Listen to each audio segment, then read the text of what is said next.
Welcome to my another vlog. This vlog share about 25th General Assembly UNWTO Global Education Forum. Let's go. It's in Samarkand, guys. Ramai-ramai international students naik bas untuk pergi dekat Congress Hall. Jom kita cerita sikit pasal Samarkand. Ni sebenarnya semua info from Google lah. But if you have seen Samarkand once in your life, it will forever fascinate you. Samarkand unites many various cultures located on its territory. Did you know that Samarkand is the same age as such ancient capitals of the world as Rome and Nanjing? Yes, the city founded about 2,750 years ago, which gives it the right to be called one of the most ancient cities not only in Central Asia but in the world as well. The peak of prosperity of the city falls on the reign of Amir Timur and his descendants. Pada kurun ke-8 Masihi, Samarkand dikuasai oleh Arab Muslim. Pada zaman pemerintahan dinasti Umayyah, Samarkand meraih kedudukan sebagai pusat perdagangan di laluan antara Baghdad dan China. Semasa berada di bawah pemerintahan Abbasiyah pula, Samarkand menjadi ibu kota Asia Tengah dan berkembang menjadi pusat tamadun Islam yang sangat penting. Di sini, berhampiran Samarkand bersemadi seorang teologi ulung Islam yang mengarang kitab himpunan hadis teragung, iaitu Imam Al-Bukhari. Samarkand terus menikmati perkembangan dan status yang tinggi ketika berada di bawah pemerintahan dinasti Samadin Khorasan. Zaman kegelapan Samarkand hanya hadir ketika ia menghadapi serangan Mongol pada tahun 1220 yang diketuai oleh Genghis Khan. Kota Samarkand merupakan salah satu kota tertua yang terletak di Republik Uzbekistan. Kota ini menjadi terkenal dalam sejarah keislaman masa lalu kerana menjadi tempat penyebaran agama Islam, khususnya ke negara-negara Asia Tengah. Di samping itu, kota tersebut merupakan tempat tinggal para tokoh ulama terkenal. Menilik sejarahnya, Samarkand merupakan ibu kota Transoksania selama 5 abad sejak masa dinasti Saman hingga dinasti Timur. Samarkand dan Bukhara adalah dua kota terpenting di Transoksania. Samarkand terkenal sebagai kota syurga kerana iklimnya yang sejuk. Setelah mengalami tempoh kegelapan yang agak lama, Samarkand kembali hidup pada kurun ke-14 di tangan Timurlen, pengasas dan pemerintah Empayar Timurid.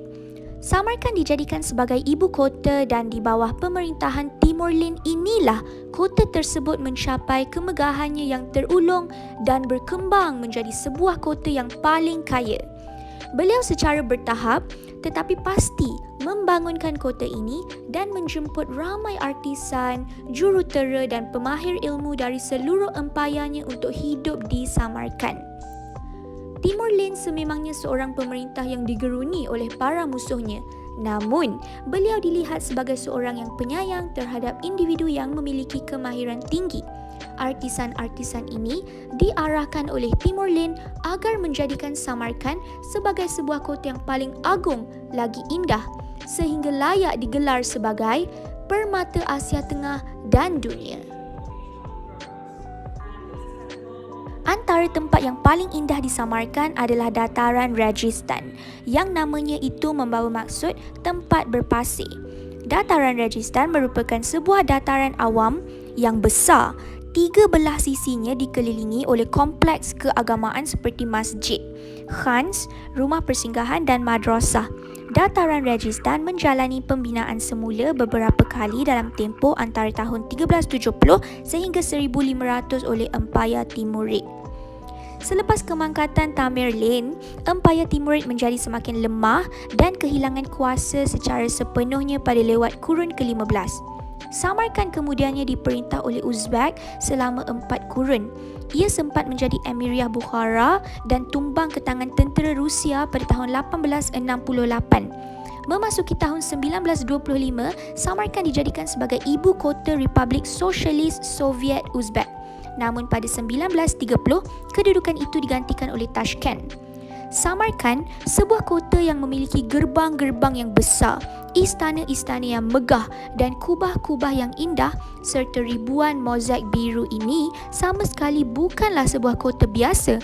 Ia bagaikan sebuah kota yang wujud dalam kisah 1001 malam dengan diperkaya oleh warisan budaya yang sangat bernilai buat dunia. Okey, rasa macam dah lah tu copy paste Google dengan semua fakta tentang Samarkand. Sebenarnya tahun ini Samarkand telah terpilih untuk menjadi tuan rumah UNWTO General Assembly Global Education Forum. Jadi semua rasa macam 93 negara berhimpun di Congress Hall dekat Silk Road bukan Silk Road University tapi Silk Road Samarkand Congress Hall untuk menghadiri forum Global Education Forum tu. Okay, so far tu je live updates so far. Attending UNWTO Global Education Forum, attending juga perasmian bangunan baru dekat universiti kita ni. Tengah record ni is perasmian universiti baru, Tourism Academy Samarkand. Universiti kita ni baru lagi. Kita batch kedua di universiti ini dari Malaysia. Senior pun ada tapi satu je. So we are the second batch. Lagi apa hidup seperti biasa di sini sekarang. Autumn. Sekarang musim luruh tetapi sudah masuk musim sejuk. Lagi apa? Timing sini lambat 3 jam dari Malaysia. Ni kawan-kawan international students. Landlord kita bagi wall night. This is us trying to belajar macam mana nak coping. That's all live update. Nothing much sebenarnya. Just living life and exploring and discovering new things every day. And living life to the fullest. Also, with what's going on, we hope for a free Palestine, end apartheid, stop genocide. We hope for a better future. Semua yang kita record ni was meant to be memories. Sebab kita takkan ada di Uzbekistan selamanya. One day kita akan balik. So, enjoy it while it lasts.